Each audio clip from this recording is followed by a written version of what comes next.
Well, it is that time again for another episode of Cabernet and Pray. Today, I am joined by a very special guest, and we're going to go to the deep end of the pool. And so, for some of you, you might need to pause this and do a Google search of some of the words we're about to throw at you. You might need to watch or listen to this a couple times, but this is going to be a great conversation. I am very excited to see where this goes. I only know the questions I'm asking. I don't even know where this is going to go yet, but I'm stoked to do this. Today's guest is a guy named Jonathan Foster. A little bit about him. He's a husband, a dad, a writer, and a former church planter. I love this sentence. Get ready for this. He exegetes culture from a mimetic theory and open and relational framework. Now, if that sentence like totally lost you, then listen in, because we're gonna get into what on earth is that talking about. He is the partner of one and the father of three. Welcome to the podcast, Jonathan. Hey, thank you so much, Jeremy. It's really good to be here. We're gonna have fun, yeah. And it'll be deep, but it won't be like, it's not crazy deep. Not crazy deep. There you go. No, it'll be fine. It'll be fine. It's going to be appropriately deep. Appropriately deep, I think, is the way to say it. Yes. Excellent. Anything else we need to know about you that I didn't get to in my little bullet points? I mean, I think that pretty much covers it. I'm grinding out the work, trying to be a writer. That's the main thing. Yeah, we talked about kids, and you talked about mimetic theory, open and relational. I like to hike. Okay. And I don't think I've ever turned down a dinner at a Mexican restaurant. Wow, big Mexican food fan, huh? Sure. Yeah.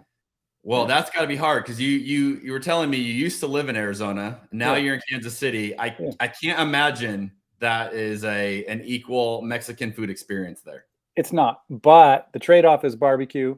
So it's okay. But yeah, I do miss the Southwest Arizona. Well, I miss everything about it, but I do miss the Southwest food for sure. Yeah, when we lived in Oregon, I remember thinking this Mexican food is not the same. No, it's not the same. It's not the same. All right, well, that sound means it's time to introduce what we're drinking today before we get into the deep end. I have a bottle that I was so excited to have an excuse to drink this. This is a 2019 Cave Spring Cabernet Franc. I actually tried this at a tasting one time. We were tasting a whole bunch of things, and I tasted this one, and it was one of those wines that just like grabbed me, and I'm like, what on earth is that? This is actually from Canada. And wow. I do not think of Canada and Cabernet Franc. That's just not where my mind goes. But this is an incredible wine. I enjoyed a little bit of this last night. I had to, just in preparation for the show, not for fun. This was work strictly.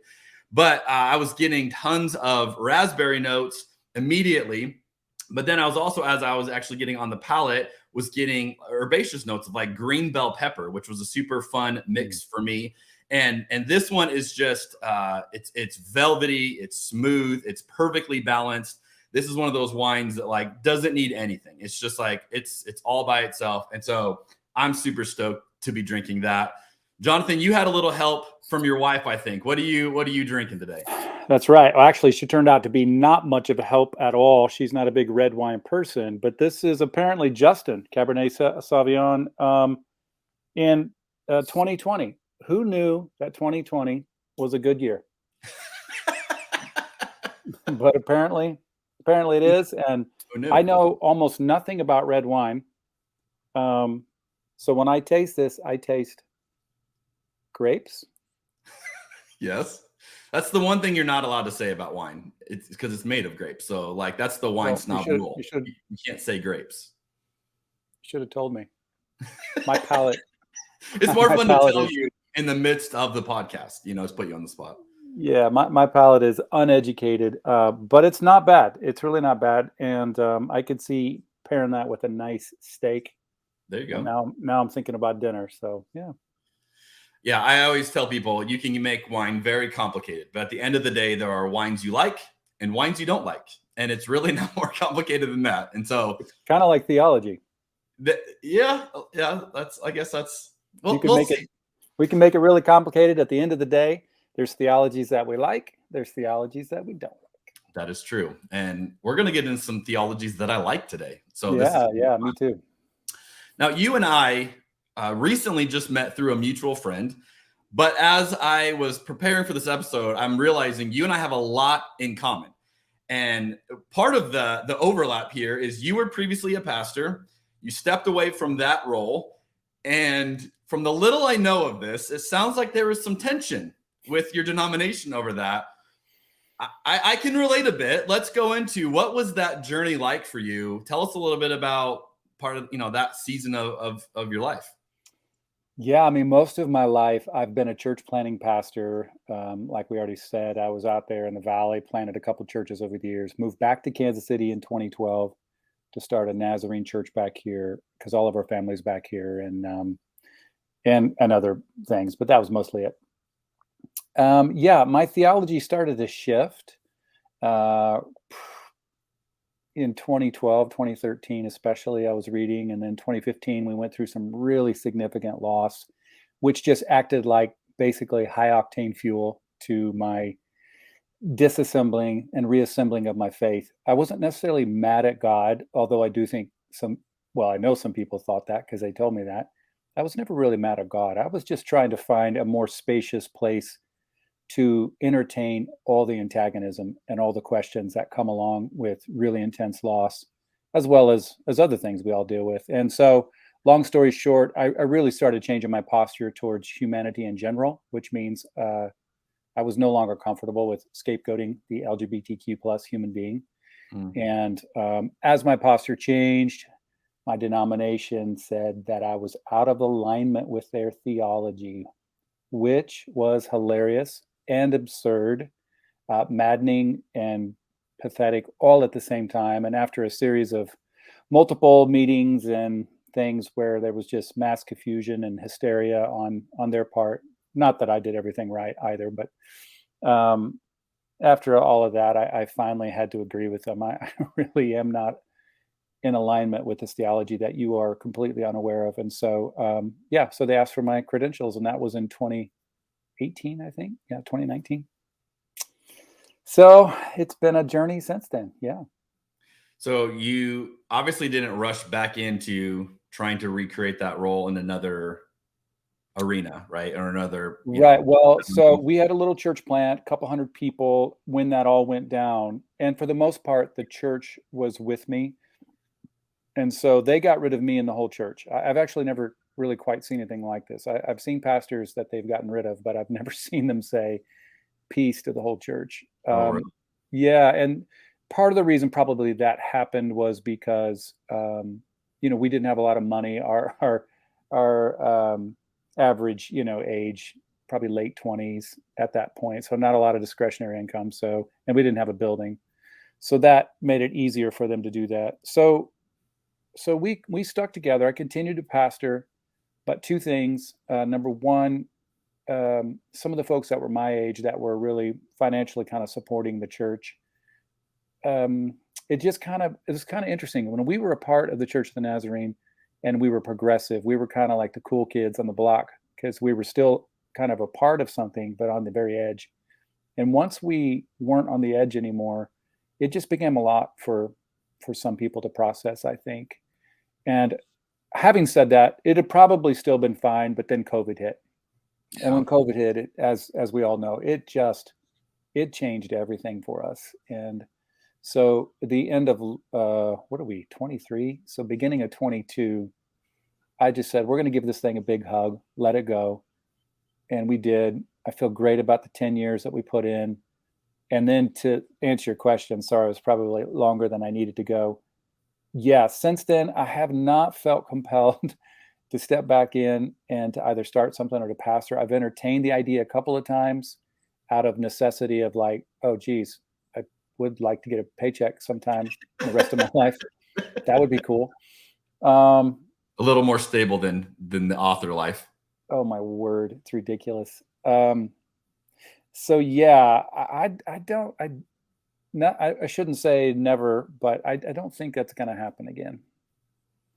That's so interesting. I just relate with that. And when I stepped away from being a lead pastor, I had a whole bunch of people, hey, let's plant, let's do this, let's do that. And yeah, for all those reasons, you entertain it. And yeah, that, it's what I know. It's what I've been doing for decades. And yeah, and then there also this sense of like, I don't want to do it anymore. And interesting. But what does that mean? And, then you end up with a wine podcast talking about theology, This is what it means right here. This is what it means. And I'm okay with that. Yeah.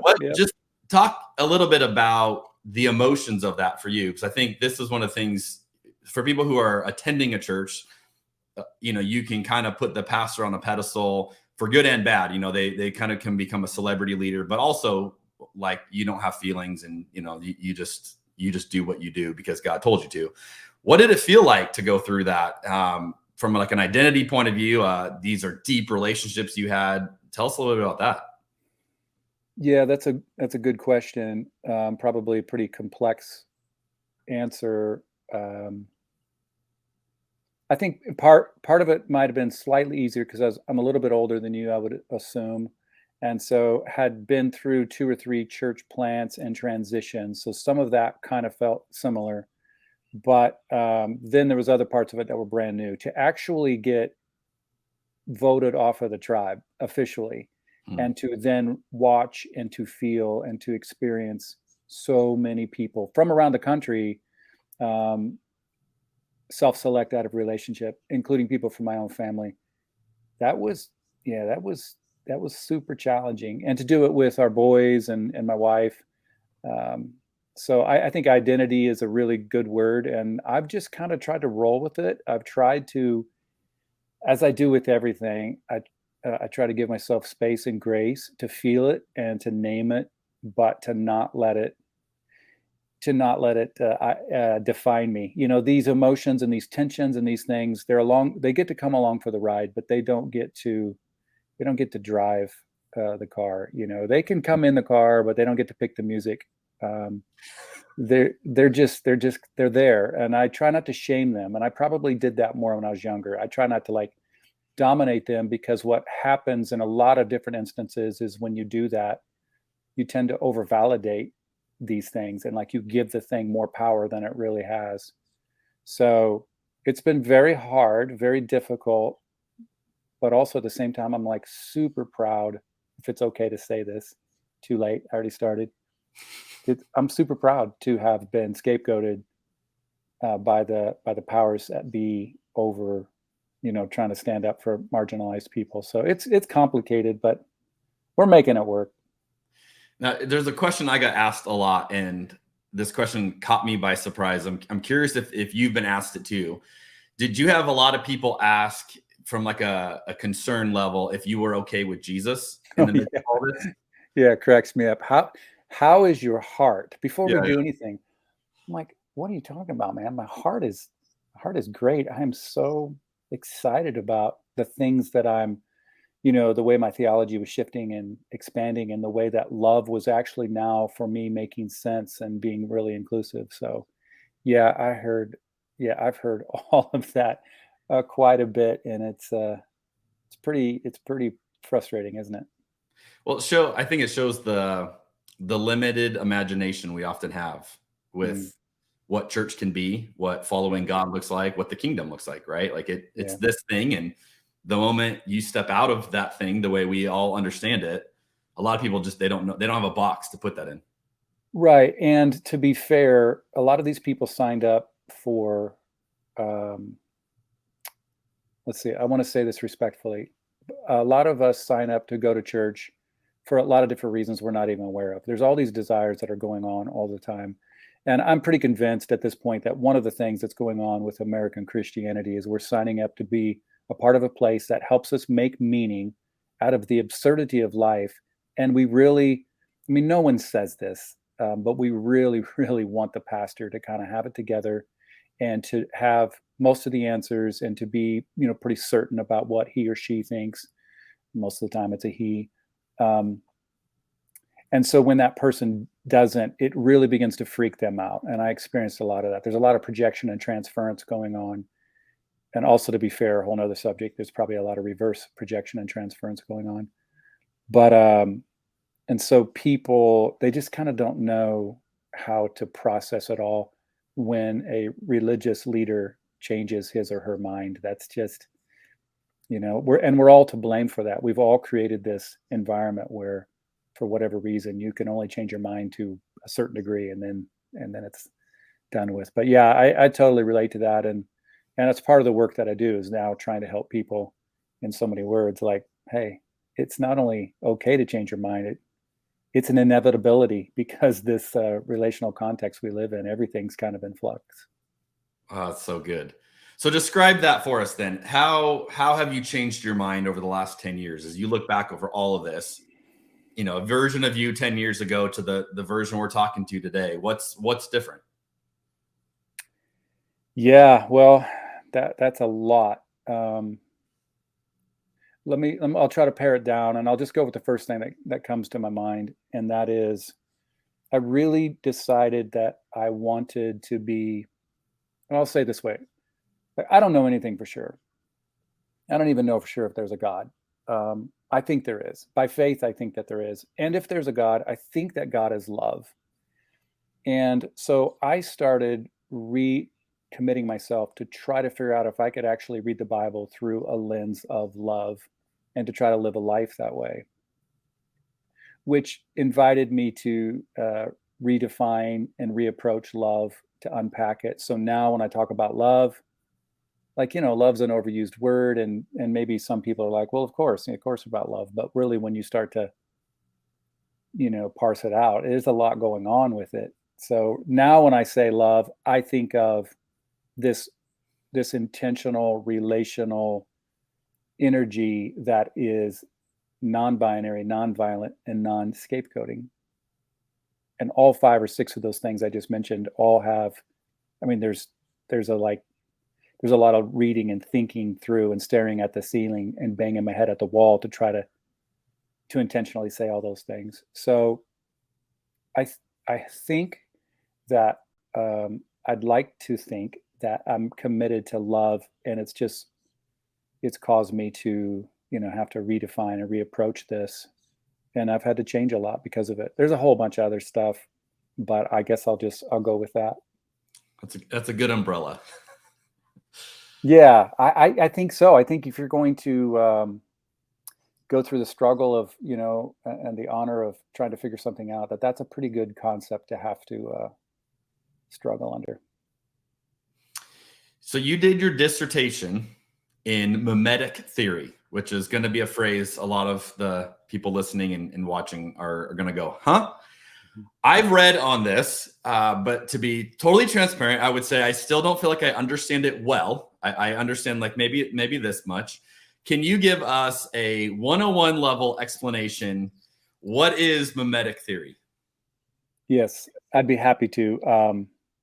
It's a lot of stuff, so I'll have to leave some stuff out to keep it 101, but that probably goes without saying. Mimetic theory comes from a guy by the name of Renegirard. He's a French.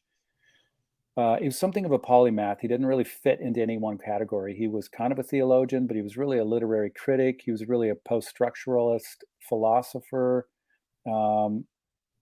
sociologist, anthropologist. And so he kind of began to look at some different civilizations, and he began to glean some stuff from our most interesting novelists like Shakespeare and Proust and Camus and others. And then he began finding some common denominators between all of that and Hebrew scriptures. So it's super fascinating. When he started this, he wasn't a Christian, but by the end, he decided that what he had learned had revealed enough to him that he felt like he became a devout Catholic. So that's the quick backstory where it comes from. The 101 with mimetic theory is, now if anyone's listening and they know about mimesis, they'll be scandalized by my brief foray into it. But you asked, so I'll try to do. So what I often do is I often break it down into 5. parts. And so it's not linear, but I'll say it in a linear way so that you can kind of, people can kind of get a handle on it. But it has to do with our desires and how first of all, our desires. So our desires are what's called mediated or influenced, initiated. Our desires are always initiated by the desires of others. No one lives in a vacuum. So, what you want influences me, and what I want influences you. And so we begin to go for some of the same things. And as we do, we're imitating each other. So the second piece is imitation. And there's a sense of copying one another. So desire leads to imitation, leads to the third part, which is conflict. For Girard, conflict always arises out of this constant back and forth imitation. We both want the same thing. And then the fourth piece is the thing that Girard is probably most famous for, and that is the idea of scapegoating. Obviously, the word isn't original with him, but he does as much work on scapegoating as anybody. And what he discovers after he studies anthropology and ancient civilizations and human psychology and the novelists and the Hebrew scriptures is what he discovers is that we have created a scapegoating mechanism, and that society is ordered upon a scapegoating mechanism. We're always devising systems that leave somebody out. And we do this to process all of our own desires that we can't handle in the first place. And there's a whole bunch of other reasons we could get into that if you wanted. And so it's this desire that leads to imitation, that leads to conflict, which leads to the resolution of the conflict, which is scapegoating. So that at the edge of chaos, we all, I'm fighting with you, let's say, and you're fighting with me. And then we decide at the last second before we go to blows, although sometimes we do go to blows, but we decide at the last second to turn and point our finger at someone else, and we scapegoat them, which is more than just blaming. It is it's a kind of I often say a psycho-spiritual move where we offload all of our garbage onto the backs of other people. And so then we lynch them, we throw them into the oven, we push them into the volcano, we crucify them on a tree, we don't sit with them at the lunchroom table, we write bad stuff about them on Facebook, that it's endless. And so that's the scapegoating piece. And then the fifth piece for Girard is that religion is birthed out of humanity's obsession with the scapegoating mechanism. And so as we, meaning humanity, as we repeat that over and over throughout the centuries, we've created religion. That's a lot, I know. But that's a really fast overview. My dissertation's I called it Theology of Consent. And so that's what the book is called. And the subtitle's Mimetic Theory in an Open and Relational Universe. If people want to read more about it, I would encourage them to do so. And it's been super helpful for me, and been helpful for a lot of people actually at this point. And I will stop it there because I know that's a lot. No, that's good. The scapegoating piece is the part that I haven't fully ever been able to connect, because I understand the desire part. The scapegoat always kind of seemed like a little bit out of left field, like how, that's where mentally I would get stuck of like, how is the scapegoat the answer to these desires? But you're saying basically when we don't deal with the desires, that's kind of the natural, well, then I have to put it on this other person who I'm in competition with.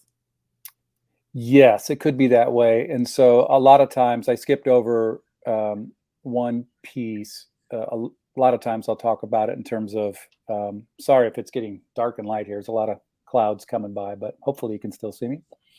I do my best work when it's, shadowy and gray. Anyhow, like if it's black, it's like super bright. That doesn't work theologically. It needs to be darker. This mimetic theory is born out of, there's always two things to keep in mind. One is that we live in a relational context, which I already kind of mentioned. And the other thing is that what seems to be true about humanity, like a shared common denominator with all of us, is that we all have this sense of what the philosophers would call lack, like a gap, like there's maybe in religious Christian language, we would call it like a falling shortness kind of a thing. Like we don't quite measure up. And so that it's against that backdrop out of which all these other things emerge. And so to try to connect with what you're saying. So yes, for Girard, this conflict grows because we've never really come to terms with the fact that to be human means that we have this antagonism, and so we look at others and we think they don't have the antagonism. So that's why we want to be like them. We're trying to emulate them because we assume that they have it all put together. And if we can just be like him, then like that other person or her, whomever, then we can, it'll make us complete and whole. But of course, that never really happens. And so that agitation builds and builds. And so because of that, we don't know what to do with it. So Girard posits that then ultimately we make this offload, this move of projecting it onto others. And the really interesting thing is that it works. Like, but it never lasts. It works for a little while, you know. So a community can come into a sense of resolution by, you know, scapegoating a group of people or, you know, the outcast. And there's real power in doing that because the community is in unison. Girard calls it unanimity minus one, because there's always one that's left out. So there's real power in that. And then there's resolution and there's a sense of peace. But then, of course, the antagonism is never really dealt with. It crops back up, and then the whole sequence, the whole thing is sequenced again, and it starts over. But it's in an attempt, according to Girard, it's an attempt to assuage our deep-seated antagonism. I don't know if that helped, but that's the idea. Yeah, I think the angle of it that is so fascinating to me is giving the explanation behind why do I want the things I want.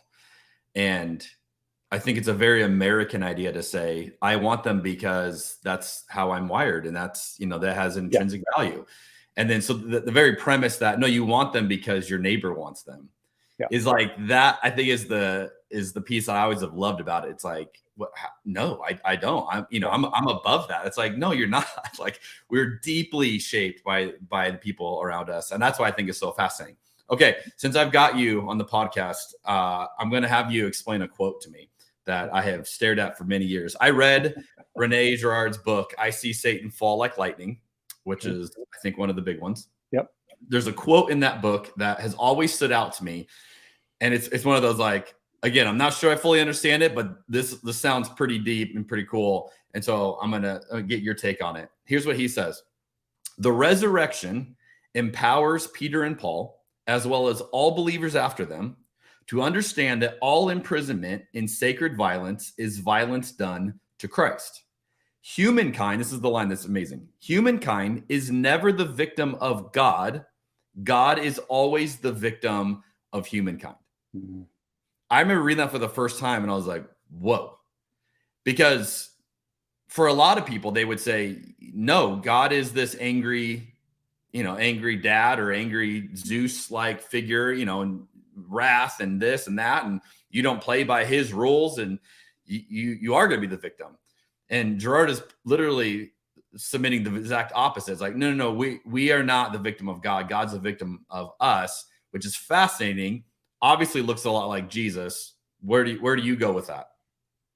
I think you have you're interpreting it well, I think. And I think that's a very Girardian way to look at it.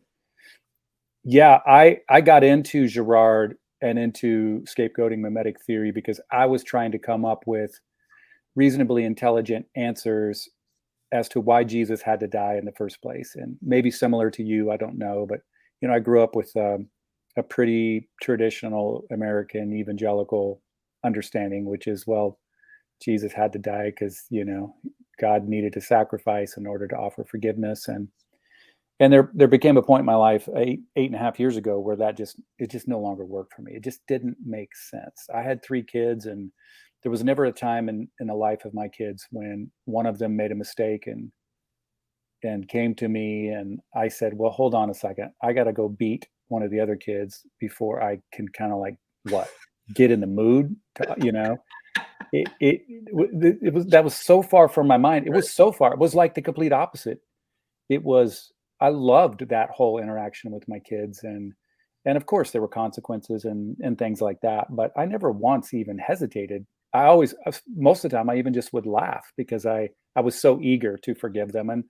And that, becoming a dad just really changed me, because then you think, well, if a relatively decent earthly parent is like that, how much more would our heavenly parent be like that? And I think it speaks to love. So I was introduced to Girard when I was really trying to figure out, well, wait a minute, why did Jesus have to die?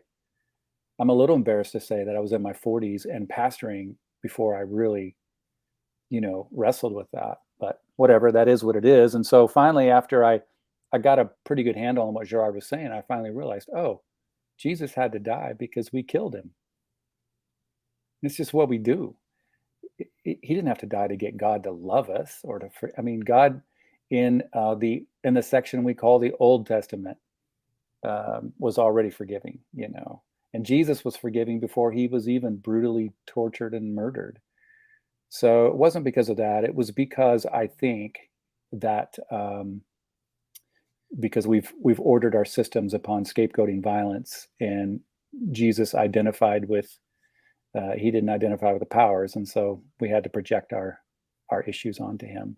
And Girard is, I think, spot on there. And when he's saying, yeah, God doesn't need any of us to be victims. I call that in my dissertation the myth of redemptive sacrifice. I'm borrowing a little bit from Walter Wink, who talks about the myth of redemptive violence, and I just changed that word to sacrifice because I think it makes it a bit more specific. But I don't think God operates that way. I think we do. I think we operate by the myth of redemptive sacrifice. But I don't think God does. I think it's possible that God might be love. And if God is love, love doesn't need sacrifice and would not force. Love actually, I don't think actually love can force. Because if you could force, it wouldn't even be love. And so Girard gives me an intelligent way to try to process all of that. And I'm super, super thankful for that. So you really, you see that through atonement theory lens. Yeah, I do. And so when I think of atonement now, atonement's another word. I mentioned love earlier, like how I had to disassemble and reassemble it. I've done that with all the words, and some of them I've just tried to kind of throw away, basically.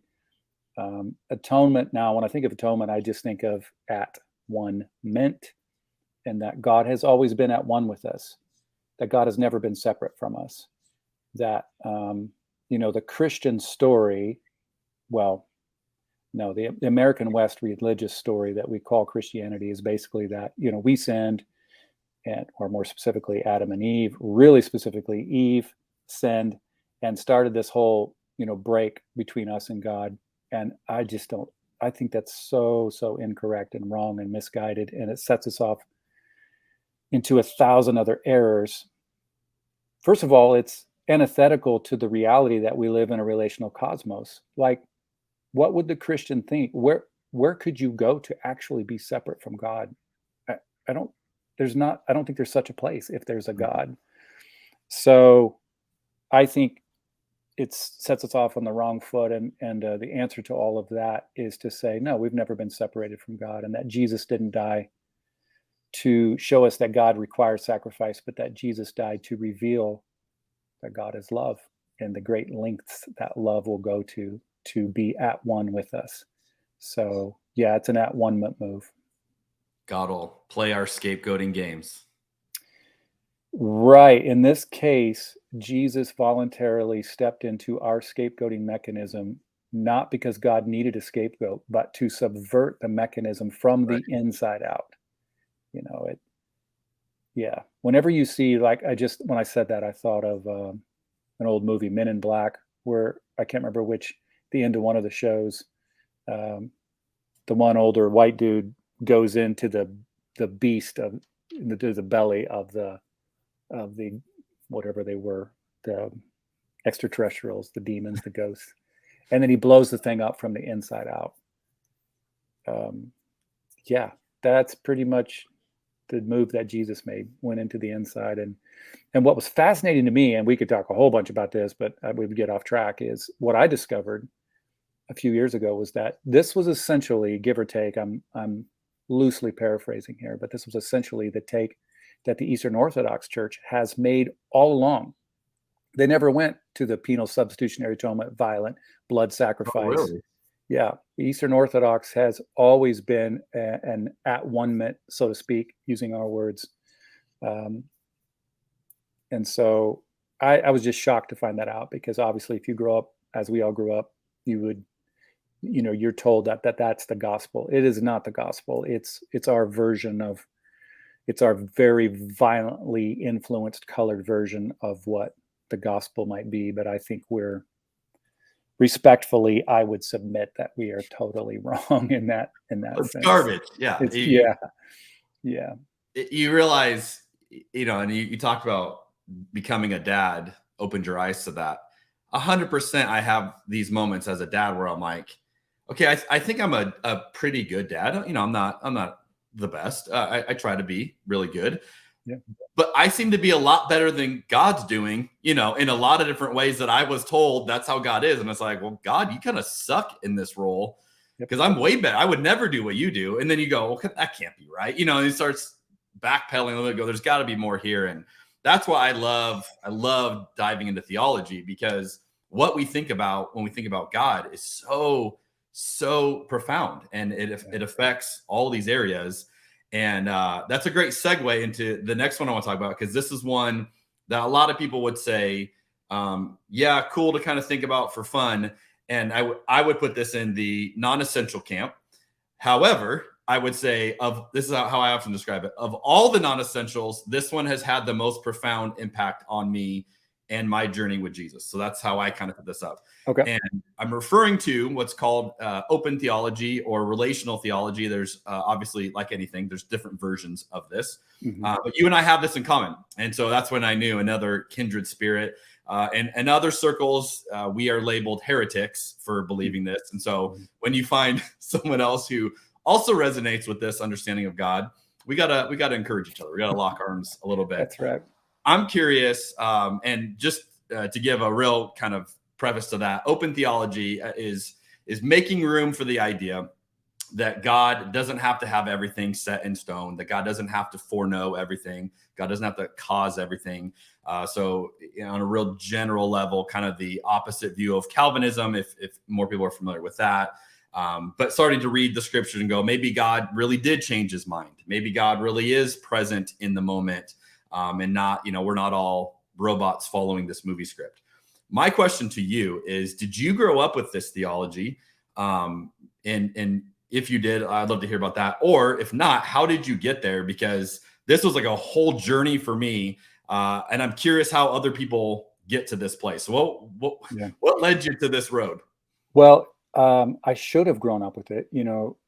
My background is Wesleyan. And so John Wesley gives you a foundation to go in this direction. Unfortunately, so much of American Christianity just kind of starts to look like each other, desires and imitation and conflict and scapegoating. And so it was never really nuanced. And so I essentially, even though I had the best reason to grow up with the idea that that God doesn't have every single thing figured out and is, pushing buttons and pulling levers and making it all work like the preordained plan. That is colloquially how it happened in a religious sense for me. So for me, again, I referenced I really started thinking differently in 2015, and I think one of the things we've talked about that you're going to ask, we'll get to that in a moment. But so when I did, the first thing I wound up, I don't know if this needed to happen in this sequence, but for me, what happened was, as I already mentioned, I really was wrestling with why did Jesus have to die? And once I decided that really this whole thing is about love and not about sacrifice, everything started to change. And I started to think about love like, well, if you knew the future and you knew exactly how it was going to go, there would be no vulnerability and no risk involved at all. to me, that makes no sense when I think about love then, because love always has an element of risk and vulnerability to it. Otherwise, it just wouldn't be love. It'd be some, as you mentioned, pre-programmed robotic thing happening. And so it really just kind of messed me up to think that way. And so I was searching, and that's when I landed upon who's now one of my closest friends, Thomas J. Ord, who's an open and relational theologian. And Tom is a Nazarene. Actually, he still is. None of us can, including himself, figure out how he still is. But he's roughly my age, but he's been in theology his whole life. I never really planned to get into theology. I got there because of some difficult things that I went through, and it just invited me to, try to come up with some decent answers as best as anyone can. By the way, I don't think there's any one theology that answers it all. I think there are some theologies that suck less than others. I think open or relational theology sucks the least amount. If we have to pull a quote for this episode, I think I just found it. That's you just found some it. theologies suck less than others. That's good. And open or relational sucks the least. Sucks the least. Yeah, that's good. So I landed on I got connected with Tom, and one thing led to another, and then he started a doctoral program, and I wound up being the first to graduate with that program a year ago through Northwind Seminary. So let's see, the question was, how did I land on open and relational? That might give you a bit of an overview. So you're saying around 2015 is kind of when you got into it. Did you I didn't even grow up knowing it was a possibility. I didn't grow up knowing that there's another way that you could even interpret this. I just remember the way that I grew up being taught, I just had issues with. And so, I'm just I started reading because I can't make sense of this, and everyone else seems fine with it, and I wasn't fine with it. And then I read a book. It was called Divine Foreknowledge, 4 Views. It's one of those kind of entry-level academic books, and they get, a person in each camp. They all get to argue with each other, and you as the reader get to see, okay, which of the 4 views do you resonate with the most? And Greg Boyd was the open, theology chapter. Yep. And I read this chapter and I'm like, I'd never heard of this stuff. And again, I'm a second generation preacher. I'm not new to the Christianity thing. I just grew up in a space where we never talked about God like this. And it was this season of coming to life. And then Greg, became a mentor of mine and has become a great friend. Cool. But I had to have someone literally hold my hand and here you go, come on in. I just am curious, how do other people find this stuff? Because in my circles of Christianity, it's not talked about. No, it's not. It's so foreign that a lot of people can't even express such a thing. First of all, I'm actually editing a book right now, and Greg's one of the authors. There's several, and we have a handful of Christians and a handful of Muslims talking about open and relational theology. And it's so much fun to be editing this, because I shouldn't have been surprised, but what I realized in the last couple of years is Muslim folks are dealing with all the same stuff we are. It's the exact same story of fear and rules and, the fight against love and grace. You just interchange it, you exchange it with Muslim nomenclature and words and language. It's hilarious, but it's the same story. But anyhow, Greg he's a gateway author for a lot of open theists. I will, when you were saying that, I do remember growing up hearing people say that I respected when bad things happened. I did hear people say, not always from the stage or the pulpit or the platform, whatever he called it, but behind closed doors, that, well, God didn't want it. God wouldn't have wanted this. And so that kind of like a little time released capsule was in my heart and mind. And so when I began to go through some really difficult things, and we've been through a ton of stuff now, I think that just kind of blossomed and opened up and carved out just enough space for me to reject the idea that God would need pain or suffering or evil, or that God would author it. I think it's absolutely crazy that we think this, but then again, I think American religion is pretty much absolutely crazy. So it makes sense. So I do think that helped me. And then, yeah, I was just in a place where I was really it didn't really matter what the answers were. I was going to find a better answer, even if I had never heard of it. And it sounds like in some ways you too. Yeah. And I remember I got a chance to go to lunch with Tom Ord and cool. talk about his God Can't book. Yep.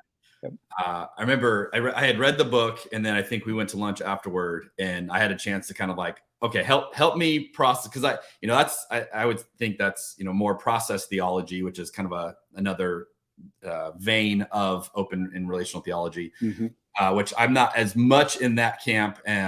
But I've always been very intrigued by the premise that because God is non-coercive, that there are things God cannot do, and that's the premise of understanding grief. So I want to table that and come back to it as we get to the next question, because I'm really fascinated how you're going to make sense of that. So I think this is a good time, before we go to a real personal note, let's have a drink break. Let's do it.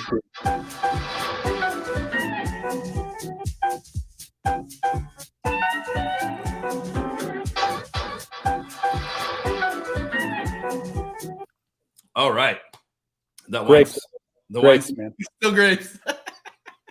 That's because you have no steak. You need a steak. I You need need to get you a steak. I'm going to get one. That is, Kansas City does steak well. So I think I'll do one tonight. There you go. There you go. Think of us. Okay. So before we get into that, I ask everybody this, and I have, sometimes I have no idea where it's going to go. Do you have any just great moment that you think back of? What was the best bottle of wine you ever had, the best glass? Have you ever had a moment where you tasted some wine and you went, whoa, that was incredible? If yes, we'd love to hear it. I will never forget, Jeremy, the first time I bought a bottle of wine by myself, which was yesterday at the liquor store. And I bought, from the year 2020, this Justin Cabernet Sauvignon. Oh, this is the best. This is probably my favorite answer yet. And then I took a drink and I was like, damn, grapes. It's amazing. Guys, that just tells you the kind of person Jonathan is. He is willing to come on a podcast. I'm so desperate. I will buy my first bottle of wine to go and do this. You could have said we're doing marijuana and theology, and I would have been trying to figure out where the You've been rolling the doobie over there. Let's do it. Yep. That is maybe one of my favorite answers I've gotten yet to that question. Okay, well, we just created that experience for you right now. So that's you did. So sure. The next wine podcast you're on, you're gonna have your story ready. That's great. Okay, so I've been saving the real meat and potatoes here. This is just getting you warmed up. You have a new book coming out about grief, and I want to hear all about it, and I want to push this hard for you because I think this is going to be an incredible resource. You've been alluding to this a little bit, so again, I would love to hear you dive into what is this book about. This is going to connect with how you keep referencing 2015. Tell us a little bit about what is this book that you're releasing. Yeah, well, thanks for asking, and just heads up, a little warning for listeners. It's I love to talk about it, but I hate to talk about it because it kind of sucks the air out of the room. But New Year's Day 2015, our oldest daughter was killed in a car wreck. Our oldest kid and only child. So, and we've our whole life, for whatever reason, my family has just experienced a lot of death and a lot of loss. So we've already have been working through quite a bit of stuff, but there was nothing obviously as intense as that was. And so that just set me on a whole journey of basically all bets are off here. I got to try to figure out the best way to process all of this. Fortunately, I think if I'd have been a little bit younger, I know if I'd been younger, because I kind of did this with other tragedies in my life, I kind of took them like, oh, it's just going to make me stronger and better, and I'm going to figure it out. And it's a real kind of American nauseating masculine way of approaching it. And so by the time this thing had happened, that was not my response at all. It was much more honest and humble, and very much like, okay, all right, I get it. This hasn't anything to do with me, like being a better person necessarily, or God needed this to happen in order for me to have this great preaching ministry or church or any of those nauseating things. But what does it mean, So I don't know that any one person can ever get to the bottom of what any suffering means. But again, like I said, I do think there are some ways that are less worse than other ways. And mimetic theory and open and relational theology has helped me with all of that. And really everything I've done since New Year's Day 2015, it's 8 years and 3/4 of a year now. Everything, it's not a stretch. Every sermon I preached and every small group I led and every time I traveled and every book I've written 5 or 6 now and the degrees, all those things have been an attempt to approach it from a variety of different angles and to try to create, sometimes I say it this way, like create an interior space to help me hold all of it. Because I'm not trying to fix it. I don't really think it can be fixed. I think this is true with a lot of things, by the way. We kind of kid ourselves. So I'm trying to carve out interior space to be able to hold all the antagonism. And so all these different things have helped. All the stuff I just mentioned, plus a lot of hiking and a lot of, again, staring at the ceiling late at night, early in the morning.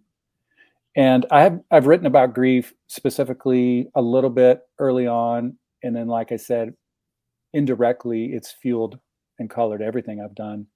But when the dissertation was over a year ago, which again, that whole thing, like if you'd have told me 10, 15 years ago that I was going to get a doctorate, I mean, my wife and I both would have just laughed at you. That's just not, it's just not what I was interested in doing. But all of that's been an attempt, again, to try to form some language and try to process this stuff. So when that was over a year ago, I kind of felt like I had run that course and then I really just did want to, so beginning of this year, I just really did kind of want to sit down and write in a much more simple way about not only my daughter, but about the really strange thing. And I'll just say this piece and then you can ask whatever questions you want. But the thing that I was noticing was that the absence of my daughter was becoming and had become a kind of presence. So the absence was a presence. It was this formless space that was forming me. There's like no energy. The energy is gone because she's gone. But yet that lack of energy was energizing me in so many ways. And so the paradox of that and the weirdness of that just really caught my attention. And so I tried to write about it. And I think I did. I think, if it's okay to say, I think it's my best writing. It's the thing I'm most proud of. And everyone who's read it so far, especially my author friends, and friends and acquaintances, I'm really proud of and thankful for their response. People like Paul Young from The Shack and Brian McLaren and John Caputo and just a bunch of people that I really respect and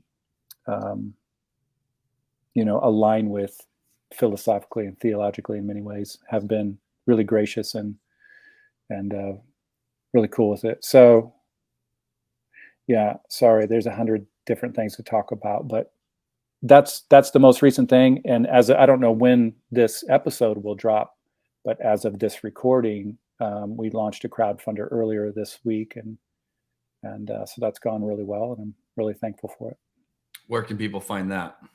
Yeah, so if you search, so the name of the book is called Indigo, The Color of Grief, and then I did it on the crowdfunding site Indiegogo. So Indigo on Indiegogo, and I can give you the link. You can put it in the show notes or whatever, and you can go there, and that'll go for a few more weeks, and then it's possible I may publish with some publishers that I'm interested in, but I may also self-publish myself. So I'm still in the middle of figuring that out. But again, depending on when this drops, people can get on it now, which is kind of fun because a couple of things. Number one, it's probably trivial, maybe for some people, not to me, but we're printing on recycled paper. Amazon doesn't do that, so that's kind of cool. Number 2, you can get a signed copy, and then we also have some other perks where if people want to give a little bit more, they can get a framed quote. And then actually one of the perks is my wife and I have a little cabin out in Morrison, Colorado. I saw this, yeah. So people can sign up for that. And actually, I only started out with 3 because I didn't really know how that'd go. Well, all 3 of those have been sold. So I think I'm going to add a couple more on there. So we're kind of trying to have fun with it. Crowdfunding is such a great, this is for probably a whole nother subject, but writing is so frustrating in a lot of different levels. But one way it's frustrating is when you release a book, even when you have a publisher, I mean, it's actually no different because you just sit back and you wait for people to buy the book, but you have no idea who's buying. With crowdfunding, you get immediately, you know the email, and people start, texting you or finding you and interacting with you. So already, even though it's only a few days old, I've made literally new friends. And so I love that part about the crowdfunding thing. And I'm really glad we're doing it this way. So, yeah. I love that. As I was thinking about you, one of C.S. Lewis's famous books came to mind. He wrote a book called A Grief Observed, which he wrote after the death of his wife. And what's interesting about that story to me is that Lewis published it under a different name because he wanted to be anonymous from this. And I also heard, this could be total legend, but I had heard that someone even gifted him a copy of his own book of like, hey, you should read this. I was trying to look it up and I couldn't verify that detail. So maybe that's an urban. That's a great legend. I like it. I hope it's true. Yeah, we'll make it true. So I'm curious, we had a chance to watch him process that through writing, but then also the desire to be anonymous from that due just to the nature of the pain of that. How has writing about this and really opening yourself up to kind of the public nature of this, how has that affected you just personally? That's a intelligent question. It's really hard. So there's a bunch of things that come to mind, but the first thing that came to mind was, to do this requires that I lay aside my predisposition towards being really cool and being a winner and having it all together and not having experienced something, this tragic. And so in that respect, it doesn't come naturally to me. It's very, very awkward. Awkward is a great word about the whole thing. And this piece of it, it's very awkward to write about it in a public way. And then it's even more awkward, like as weird as that is, it's even weirder to try to sell something, to try to cut through the noise with this message that I think that I have kind of landed on but it has to do with losing your kid and grief and loss and death. The whole thing is it's absurd. It's just absurd. So, so how has it been? Awkward and weird. And I'm just trying to own it. I've thought a lot about never saying one more word about it for the rest of my life. But I just don't, I think neither my wife nor myself have thought that it's probably in my best interests or in the world's best interest. Not that I have some great answer or the end all be all, but when you're going through things and if you feel like you have a way to begin to enter into the pain and to be able to express it in a way that might help people, I think that it's an honorable thing to try to do it. So to answer the question, I pretty much hate it. But also I feel at the same time, like strangely, really honored. And it's all kind of like this weird gift. Well, yeah.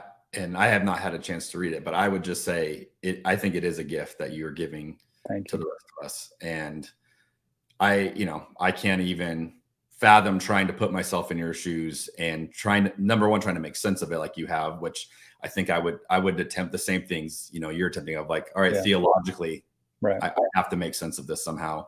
Right.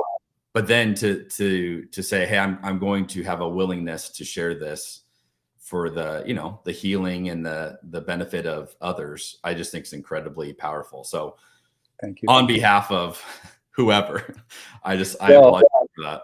Thank you. And I will add, because this is not surprisingly, it keeps surprising me, but now that I've been doing it for a while, I realize that it shouldn't. The work isn't just for parents who have lost kids, though obviously specifically, I hope that it is. It's for anyone who's experienced the loss of a relationship or of a dream, divorce or debt, or the loss of time.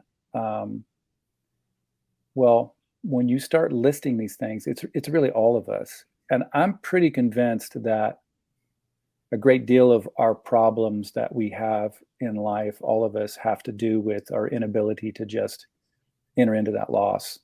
Rather than do that, we try to suppress it. And actually we do suppress it, but the real problem is then those things turn into repression. So repression is something you can't really control. Suppression, you kind of can, depending on your psychoanalytic bent on these things. And so with repression, you push these things down, but then they always wind up manifesting in other things and other ways in our life. And so having worked with people my whole life, having been through these absurd things myself, having listened to the voices inside my own head, I'm pretty convinced that a lot of our problems are these repressed things that emerge in other weird ways. And if we could everyone just take a big breath and step back and say, okay, I'm human. Death is the ultimate human move of finitude, but God is still with me. Like just those simple moves could literally change the world. And so I do really think that the book, it's more than just for, so if you haven't lost a kid, don't be afraid to read it. It's for all of us because we're all experiencing loss. Well, it's that idea that you want to separate yourself from everybody, talk about all your success. You want to draw yourself to people, talk about your pain, and that's what everybody goes, oh, I know that, and I think you're going to hit that nerve. Yeah. And now I'm curious, this is not my notes, but you had mentioned Thomas J. Ord, his book, God Can't. Is that an idea you ascribe to as you make sense of this loss? And is that helpful, encouraging? Because I've always wondered that in real time. Yeah, definitely. I mean, the idea for people who maybe are uninitiated, God can't, is the idea that because God is love, the essence of God is love, there are things that God cannot do. And by the way, this is not even like for people who care about the Bible, I mean, this is already stuff that's going on. I mean, the first thing that comes to mind is like the whole passage where Jesus was unable to do certain things in his hometown because of the lack of faith. And there are other things, pieces of evidence that we can point to in the text. Obviously, things like even, God is a spirit, so God can't, God doesn't have a physical body, so God can't reach out and, give me a hug right now physically. So it sounds kind of preposterous, but then when you logically lean into it, you realize, oh no, I already kind of think these ways. And then when you go deeper in unpacking love, for me, in open and relational thinking, usually there's a division between the folks who think that God can do everything but chooses not to, which I think is at least maybe a step in the right direction. Ultimately, it breaks down for me, and at least currently in this season of my life, I'm of the mindset that no, that love can't do some things, and if it could, then it wouldn't be love. That's good. So right after you buy Indigo, The Color of Grief, you should probably buy God Can't by Thomas J. Ord. There we go. We're going to give you a whole bunch of books. Actually, you probably should buy Tom's book first. Fine. No, we're going to buy your book first. Okay. All right. Let's do a couple rapid fire questions to wrap this up. What do you see as some of the main issues facing Christianity today? Oh, geez. There's a lot of problems facing Christianity. Pick a few that suck the most then. That's right. Well, in keeping in theme with what we've already been talking about, I think theologically our